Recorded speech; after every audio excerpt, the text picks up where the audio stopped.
दिनांक 19 जानेवारी 2026 ते 21 जानेवारी 2026 या कालावधीत माननीय विशेष पोलीस महानिरीक्षक श्री सुनील पुलारी साहेब कोल्हापूर परिक्षेत्र हे सांगली जिल्ह्याच्या वार्षिक परीक्षणासाठी उपस्थित आहेत।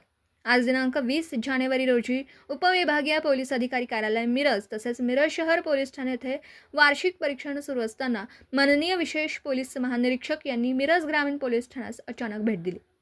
या भेटीदरम्यान मिरज ग्रामीण पोलीस ठाण्याच्या पथकाने शेतकऱ्यांचे ट्रॅक्टर ब्लोअर चोरी करणाऱ्या टोळीला अटक करून मोठी कारवाई केल्याची माहिती समोर आली।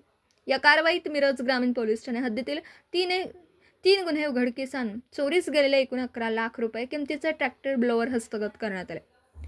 या गुन्ह्यातील जप्त मुद्देमाल फिर्यादी शेतकऱ्यांना बोलावून माननीय विशेष पोलीस महानिरीक्षक श्री सुनील पुलारी, माननीय पोलीस अधीक्षक श्री संदीप घुगे, अपर पोलीस अधीक्षक श्रीमती कल्पना बारवकर, माननीय उपविभागीय पोलीस अधिकारी श्री प्रणिल गिल्डा व पोलीस निरीक्षक अजित सेध यांच्या हस्ते सुपूर्द करण्यात आला।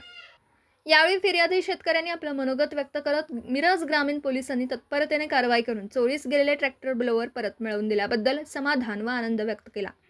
तसेच माननीय विशेष पोलीस महानिरीक्षक श्री सुनील पुलारी व संपूर्ण पोलीस विभागाचे मनापासून आभार मानले।